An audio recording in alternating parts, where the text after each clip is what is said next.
Hi there, welcome to a new episode of We Are Funded Trading Plus. My name is Andrew Lockwood. I'm the new head of education here at FTP. Stay tuned to hear my adventures in the trading pits of the City of London and how I can help you in your trading.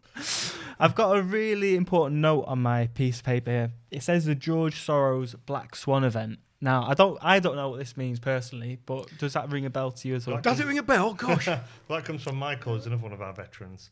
Michael knows it. Yeah, it does. Yeah. You know what a Black Swan event is, don't you? I know what the Black Swan event is, but the George Soros, I've never Okay, so heard George Soros. Have you heard of George Soros before? No, I haven't. Oh, So George Soros is one of the most successful financiers of all time. Right, George Soros, Warren Buffett. Okay, so this was in 1992, 16th September. Funnily enough, I do remember it. So it does mean something to me.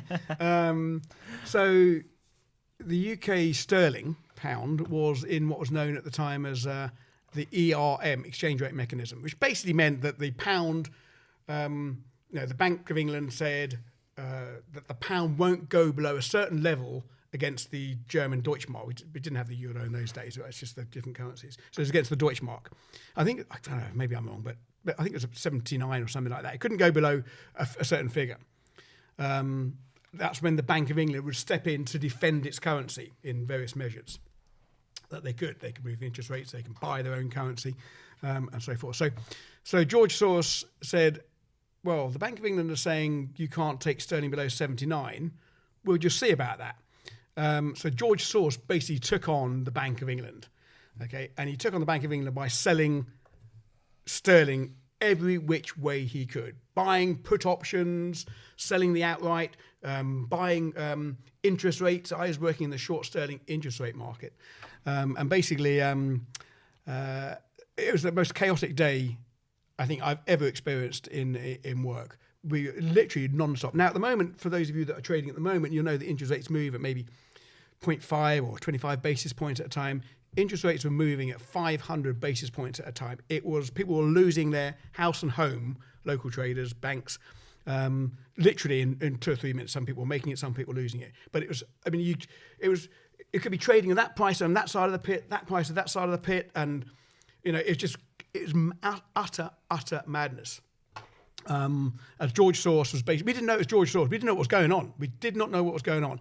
He was using different brokers. It was coming from there, it was coming from there, coming from there. Just orders, sell, coming into it.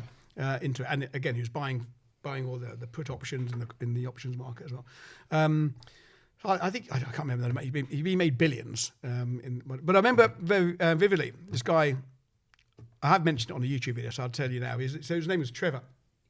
And he came over to me. He goes, "What the hell's going on? What do you think?"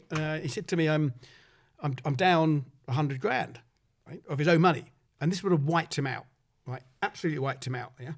And he would never been able to pay it back. It's a small local, pretty much like myself. But remember, the trades are in his pocket, right? He hasn't put them in yet because if he puts them in, he's going to get pulled out by this clearer and basically told to, you're not trading anymore." So I said, "Trevor, I have no idea what's going on. I don't know what's happening." He just looked at me and goes, "Trade to Rio." All right, trade to Rio. I'll never forget it. What's that all about, Anyway, so it was a chaotic day, and I remember Norman Lamont was on the news in the evening. Anyway, I think we got to the bar about 7:00. Pit shows closes at 4. And I saw Trevor in the bar, and he was the other side of the bar. I said, "Trevor, how do you get on?" And he just went to me. He goes, "Up 250." So he just made 250 grand, having been down 100 grand. So I said, "Brilliant." Well, I said, "What do you mean trade to Rio?" Basically, if he had lost, he's on a jet plane to Rio de Janeiro, and you'd never seen him again. Bet the farm. Yeah. But he makes it. So, and that was the trade to Rio. He basically bet the farm. He's on a jet plane if it doesn't go his way, and so that was a Black Swan event I will never forget. But defining moment in the market. And you must have only been fresh into the industry at this point, no? 92. So 92, I would have been in the pits for about 5 years, I guess. Yeah. Okay. And was that the first years, big Black Swan event that you'd actually? Oh, Black Swan events are happening all the time. Well, they're not Black Swan events that happen all the time, are they? Yeah. But you'd have some an unexpected rate rise or something like that. But I remember. was the Monday? And was it 87? Yeah, that was Was that 87 or 1990. It was that was when I tell you when that was. That was when Google it. well, no, that was when Nick Leeson blew up Barings Bank, because I think he had such a big position, which he might have got out of at some point. But there was a big earthquake in Japan, I think, and that sent the Nikkei crashing and so forth, and that's what basically cost him. So that was a black swan event. Obviously, the markets are going chaotic, which took out Barings, of course. But again, an earthquake and what have you. But black swan events were, not, they weren't that big as 92. I think Black Wednesday. Yeah. So that really set your expectations of the industry moving forward. Then, Oh yeah, but it's great fun. I mean, I didn't lose any money. Did you stay out of it? Like, well, no, because I was working for the bank at the time, so I just had to do what I was told. I was, trading the bank's money. Yeah, but I'm still trading the bank's money. All the clients are getting, and I'm trading their account and what have you. So I didn't lose any money for the company, which is, as I said, one of the better things. Yeah. Yeah, and maybe not necessarily black swan events, Simon, but obviously you've been trading through presidential elections and stuff like that as well, haven't you? Is there any moments that proper stand out for you as well, where the market's just been going crazy? yeah, there's a couple. I mean, there was a decoupling, wasn't there, of when the Swiss bank. Oh yes, took the peg away, wasn't it? Again, was that 2016 where they unpegged from the US dollar and it just absolutely crashed into the floor. Yeah. And took out quite a few brokers. It did. It took out quite a few brokers, and it cost IG, who are FTSE 250 broker, it cost them a lot of money, and it also caused the FCA to look at negative balance protection. So, right. Yeah. Because you couldn't get filled. So you see it on the chart, it's wild. Like the Swiss just went down, and people couldn't get out of positions, and in a position where people had the margin call, but they couldn't liquidate, and they were in like tens of thousands of dollars.